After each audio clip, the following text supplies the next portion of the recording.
bangsa Iran ini sebenarnya bangsa Arya, jadi tidak mudah juga ditaklukkan. Ada yang bilang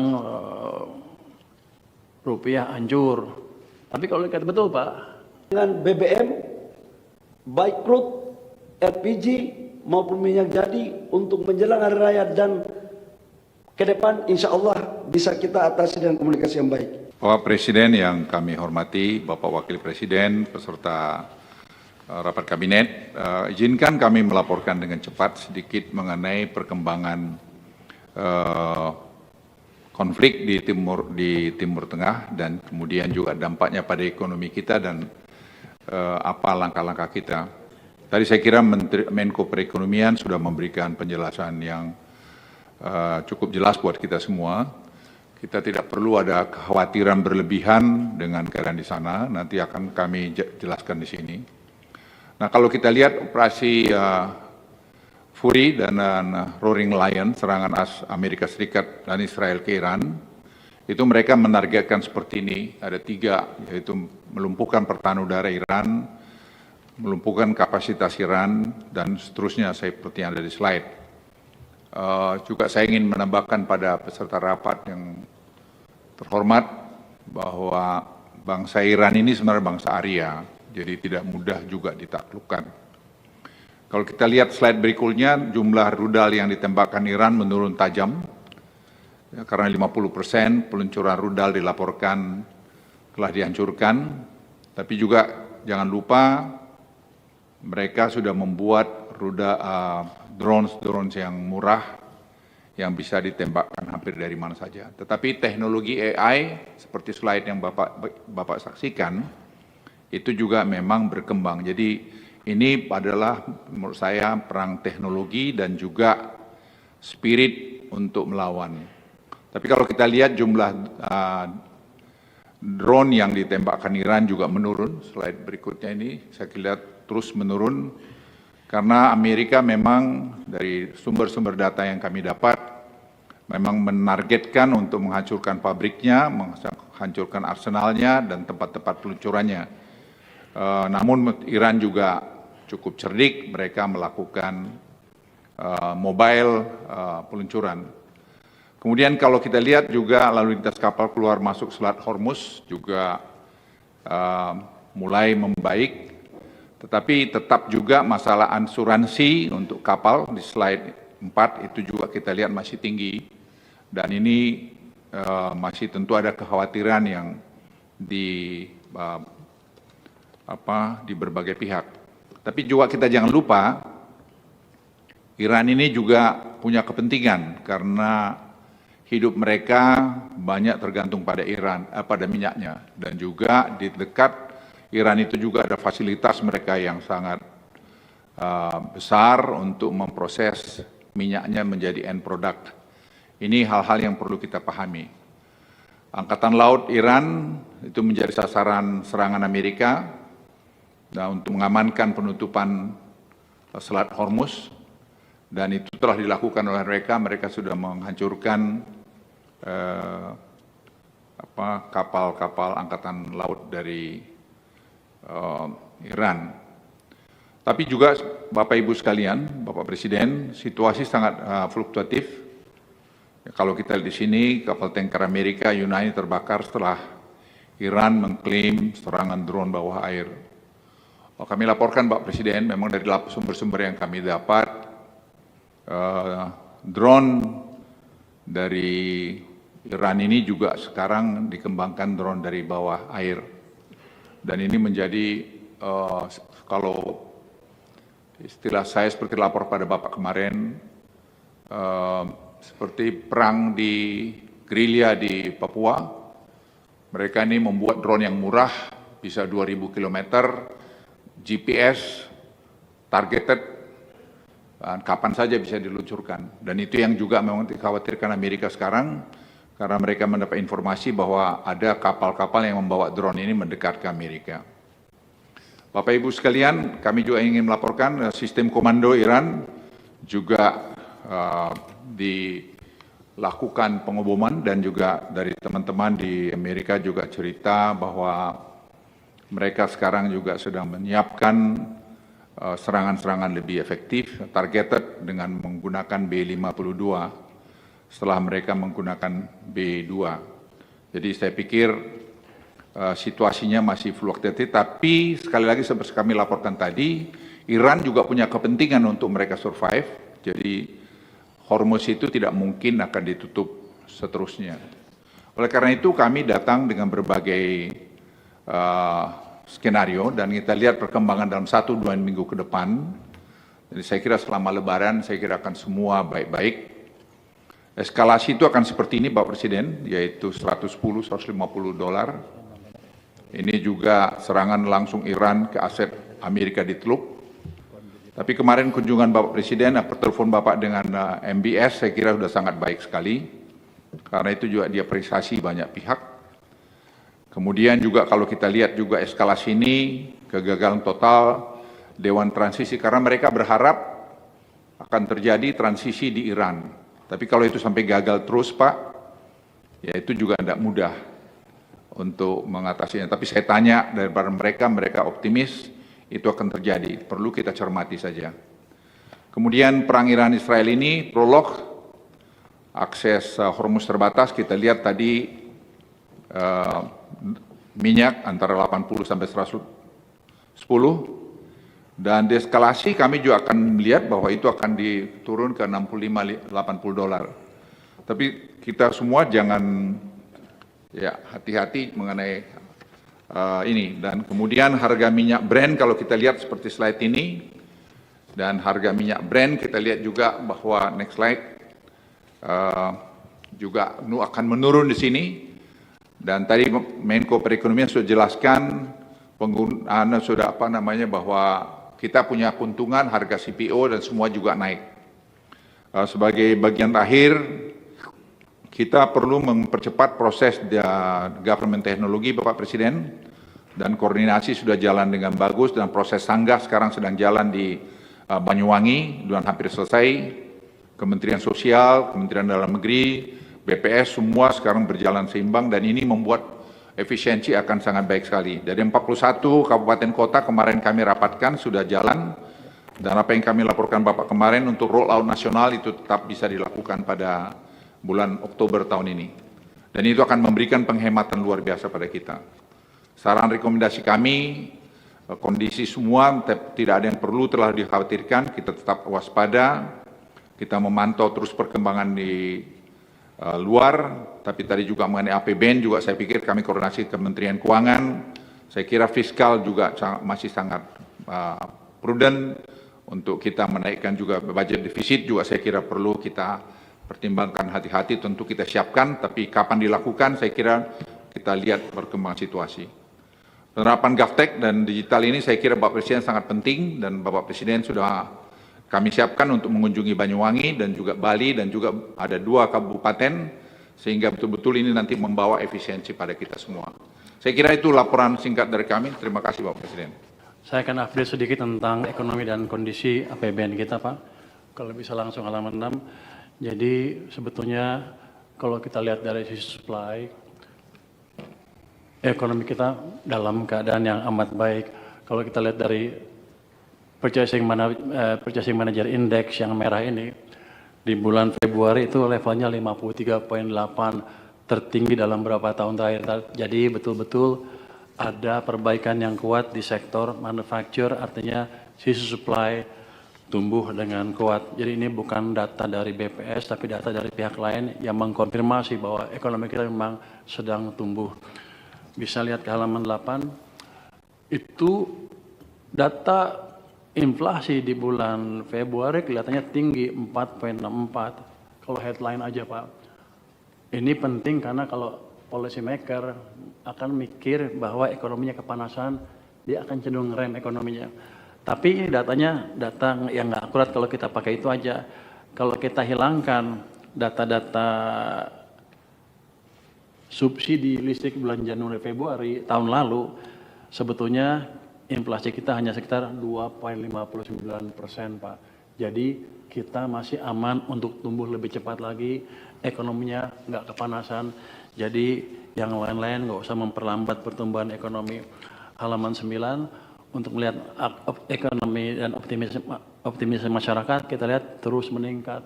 Sengaja saya taruh di sini karena di luar banyak yang bilang kita sudah resesi, Pak. Ekonom-ekonom yang agak aneh itu bilang kita sudah resesi, tinggal hancurnya. Padahal kalau kita dari tadi PMI naik ke level yang tinggi.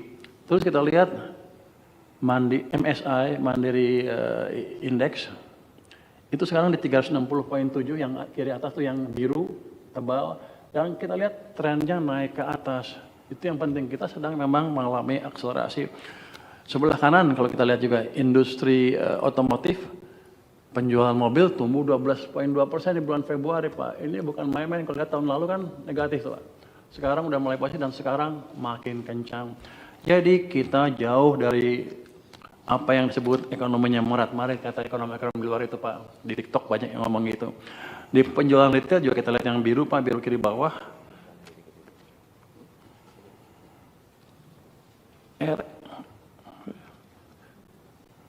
Penjualan retail naik ke level 6,9 yang oranye, Pak. Itu 6,9. Itu kita lihat dibanding tahun lalu udah di atas banget, Pak. Jadi kita keadaan bagus sekali sekarang, Pak. Jadi kebijakan Bapak betul-betul bisa membangkitkan ekonomi. Terus kita lihat yang birunya itu adalah keyakinan konsumen. Itu juga 125,2. Itu di level yang amat tinggi sekali, Pak. Artinya daya beli masyarakat betul-betul membaik. Banyak orang bilang katanya daya beli masyarakat terpukul. Ya kalau yang lagi susah ya susah tetap. Tapi kan kita lihat keadaan umum. Keadaan umum ditangkap dari survei kepercayaan konsumen. Jadi memang daya beli masyarakat membaik. Dan yang sebelah kanan saya ulang lagi, Purchasing Manager Index itu sekarang 53,8 tertinggi dalam beberapa tahun terakhir, Pak. Jadi supply, demand semuanya dalam keadaan sehat sampai dengan Februari. Saya yakin kedepannya akan membaik terus. Next, kalau kita lihat dinamika global memang gonjang-ganjing kan mengganggu semuanya. Ada yang bilang rupiah hancur. Tapi kalau lihat betul, Pak, itu sejak perang rupiah itu hanya terdepresiasi sebesar 0,3. Jadi sebetulnya bagus daya tahan kita. Yang real, yang pemain yang punya duit betul, bilangnya seperti ini. Tapi yang punya duit, yang nggak punya duit kali, Pak, jelek-jelekin, Pak. Dia nggak punya duit. Nggak ada, Pak. Terus kalau kita lihat yang CDS, IDL 5 year juga 5 tahun masih relatif stabil, Pak. Gambar yang kanan atas, Pak, itu adalah spread dari SBN terhadap Treasury di Januari 25 240 basis point, sekarang 243 basis point, naiknya hanya terbatas hanya 3 basis point. Artinya asing masih percaya ke kita. Yang domestik aja nggak percaya, Pak. Terus kalau kita lihat, ya bukan domestik itu, pengamat domestik yang nggak percaya. Kalau kita yang bawah, lihat yang bawah tuh, Pak, itu adalah capital flow ke negara, ke kita ya. Memang sempat naik turun, tapi kita lihat sejak November, Desember cenderung positif, sekarang juga masih positif. Kita lihat data di bulan Maret terakhir, yang outflow hanya SBN 0,7 triliun di kotak itu, Pak. SRBI inflow 2,2 triliun Maret ya. Jadi saham juga masih inflow 2,2 triliun di bulan Maret. Jadi setelah goncang di bulan Maret sepertinya masih masuk ke sini, Pak. Artinya mereka percaya betul bahwa fondasi kita bagus. Ini kalau investor yang asli seperti ini, Pak, karena mereka taruh uang. Terus next, kita melakukan koordinasi fiskal dan moneter dengan Bank Sentral terus menerus. Seperti waktu dulu kan saya injek uang 200 triliun dan lebih. Nah sekarang uangnya masih di sana, saya jaga di sana untuk menjaga momentum pertumbuhan ekonomi. M0, uang base money, uang primer di bulan Februari itu tumbuh 14,2%, Pak. Jadi ini udah cukup meminyaki pertumbuhan ekonomi. Kita lihat kredit di bulan Januari udah tumbuh 10%.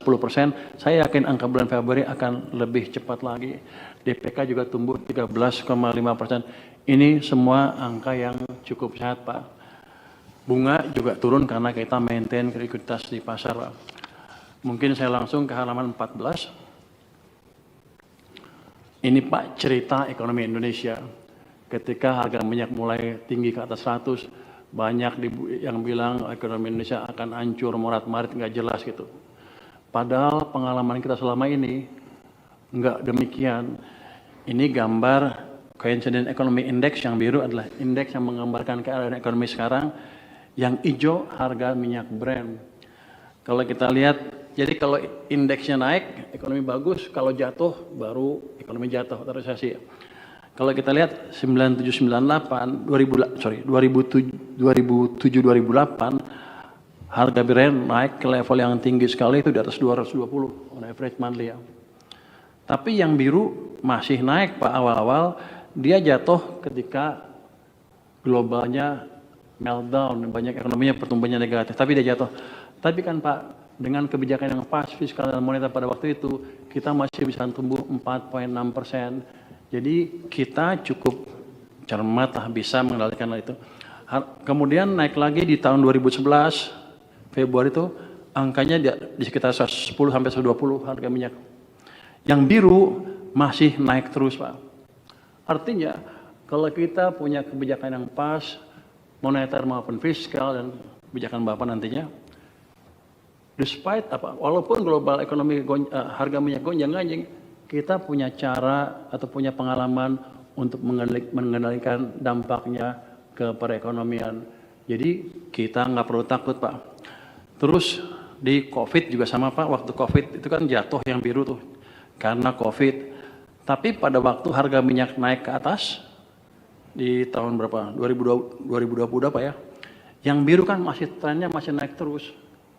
Artinya kebijakan kita pada waktu itu bisa mengendalikan even dampak kenaikan harga BBM yang di atas $100 pada waktu itu. Yang jadi catatan adalah ke depan untuk kita adalah kita harus adjust dengan kebijakan atau dengan harga minyak global, tapi kita mesti ceritakan ke masyarakat kita bahwa kita pasti berhasil mengendalikan itu karena pengalaman selama ini kita berhasil. Jadi kita nggak usah takut Pak. Jadi yang analis-analis yang di TikTok, di YouTube yang bilang kita hancur, itu sama sekali nggak pernah ngelihat data Pak. Keadaannya seperti ini Pak. Baik, terima kasih. Mungkin itu dari saya Pak. Terima kasih Pak. Terima kasih. Ya, ini pengamat-pengamat ada beberapa macam menurut saya. Ada pengamat yang memang tidak suka pemerintahnya sendiri berhasil karena berbagai motivasi. Siap, izin Bapak Presiden, Bapak Ibu semua yang kami hormati, melanjutkan atas arahan Bapak Presiden menyangkut dengan kesiapan kita dalam menjelang hari raya, khususnya untuk di bidang BBM dan LPG. Minta slide. Bapak Presiden, kami laporkan bahwa ini adalah kondisi BBM kita sekarang.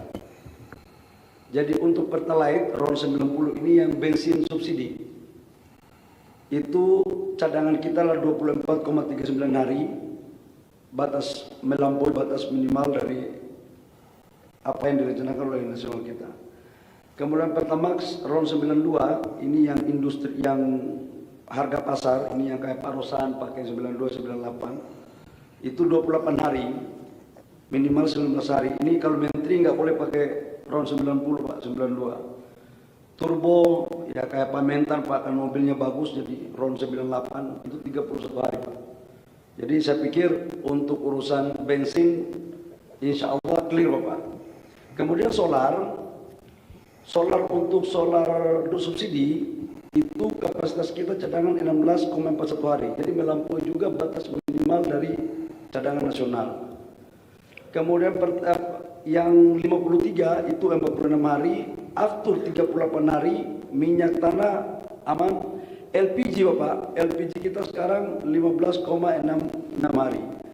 Jadi kami laporkan kepada Bapak Presiden, Bapak Wapres, Bapak Ibu semua, mudah-mudahan media tolong dikutip baik-baik, jangan dipenggal ya. Cadangan menjelang hari raya untuk semua BBM dan LPG insya Allah aman Bapak. Strateginya bagaimana sekarang?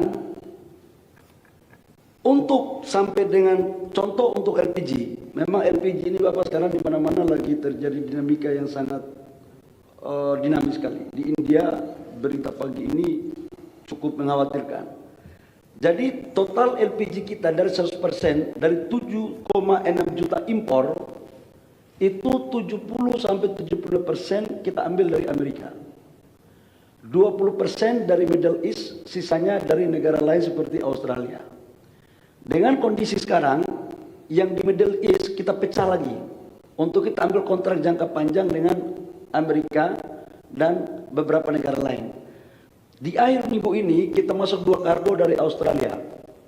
Itu untuk LPG. Jadi kami laporkan Bapak, mungkin ada yang menyampaikan, saya kok sama sekali dengan Menkyu hari ini. Hari ini kita sama Pak Menkyu. Mungkin hari-hari lain mungkin agak berbeda dikit gitu.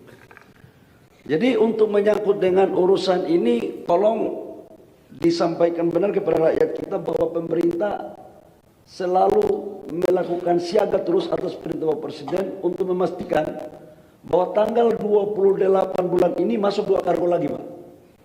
Kemudian tanggal 4 Maret 1 kargo lagi masuk. Tanggal 8 Maret 1 kargo lagi. Jadi Januari, Februari, Maret, April itu insya Allah clear. Yang kedua, Bapak Presiden kami juga melaporkan bahwa yang kita impor sebenarnya dari Middle East itu apa?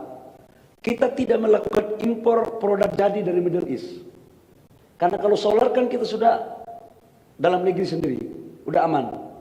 Pencampuran dari biodiesel, FAME dan benol. Alhamdulillah RDMP kita yang kemarin 6 tahun nggak selesai-selesai di Balikpapan itu Bapak sudah resmikan. Jadi ini juga mungkin Tuhan mengirim signal bahwa sebentar lagi akan terjadi perang, jadi RDMP kita selesaikan. Ini cukup membantu kita Pak, mengurangi impor bensin kita 5,5 juta kilo sama 5,5 juta ton sama BBM solar 3,5 juta. Nah, yang kita impor dari Middle East itu Bapak adalah crude-nya. Jadi minyak mentahnya itu 20% memang dari Middle East. Sisanya kita dapat dari Angola, Nigeria, Brazil, kemudian sebagian Amerika, sebagian dari Malaysia. Jadi itu pun kita sudah dapat penggantinya. Memang tantangannya adalah kalau dari Amerika lebih lama 40 hari. Kalau dari Middle East itu 2 sampai 3 minggu. Tetapi sekarang kita bikin kontrak jangka panjang. Itu kira-kira yang kita lakukan. Sementara untuk bensin yang kita impor ini tinggal bensin. Bensin ini kita impor dari sebagian dari Malaysia, sebagian dari Singapura. Nah, ke depan memang Bapak tidak ada cara lain, kita harus mengembangkan refinery kita, kilang-kilang kita untuk semua kita produksi dalam negeri. Yang pada akhirnya kemudian nanti kalau lifting kita nggak mencapai 1,6 juta, selisih antara kebutuhan crude dan kemampuan kita lifting itulah yang kita impor. Jadi ke depan itu tinggal impor crude aja Bapak. Itu kira-kira yang kita lakukan. Namun ada beberapa kejadian sekarang. 2 hari lalu kita sudah membeli minyak dari Singapura, sudah berangkat, ditenderkan oleh Pertamina lewat trader, sudah berangkat, sudah masuk laut Indonesia, kemudian suruh kembali lagi 2 kargo.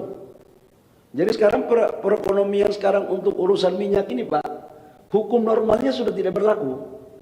Karena siapa ada cuan, dia beli, karena barang susah ini. Nah, untuk 2 kapal itu, kami melakukan koordinasi dengan Pertamina, kami telah melakukan komplain, dan tanggal 18 sudah ada pengembaliannya Bapak, 2 kargo itu. Kalau tidak kita gugat, sesuai dengan apa yang Bapak arahkan. Tapi kelihatannya mereka agak gertak-gertak dikit, agak takut juga Pak. Jadi tanggal 18 udah bisa dibalikin Pak. Jadi kami laporkan Bapak untuk menyangkut dengan BBM, baik crude, LPG maupun minyak jadi untuk menjelang hari raya dan ke depan insya Allah bisa kita atasi dengan komunikasi yang baik. Itu menyangkut dengan BBM. Yang kedua, saya juga mendapat laporan dari media bahwa seolah-olah batu bara kita untuk PLTU ini katanya sudah menipis. Kami laporkan Pak, untuk seluruh PLTU yang ada baik IPP maupun punya PLN, ketersediaan batu bara sekarang rata-rata di 14 hari. Jadi itu masih dalam standar minimal nasional. Bahkan sekarang perusahaan-perusahaan batu bara yang sudah memberikan RKB, kita mewajibkan untuk DMO. Kalau tidak Pak, kalau kebutuhan nasional tidak tercukupi, maka tidak kita keluarkan izin ekspor. Jadi artinya apa? Orientasi kita adalah kebutuhan domestik. Jadi ini juga mungkin jari-jari yang terlalu pintar memainkan kata-kata bahwa seolah-olah kita krisis batu bara, itu mohon maaf Pak, itu nggak benar. Bahkan kami telah menyiapkan campaign bahwa seluruh produk batu bara yang kita hasilkan memenuhi kebutuhan negeri, sisanya baru kita ekspor. Kalau tidak, karena batu bara itu barang milik negara Pak, bukan barang milik perusahaan. Pengusaha hanya kita kasih konsesi, tapi isinya itu punya negara. Jadi orientasinya untuk negara dulu. Itu menyangkut batu bara. Yang ketiga, di SDM ini juga Pak ternyata membawahi badan geologi untuk bencana. Jangan sampai kita slide berikut yang untuk gunung api ya.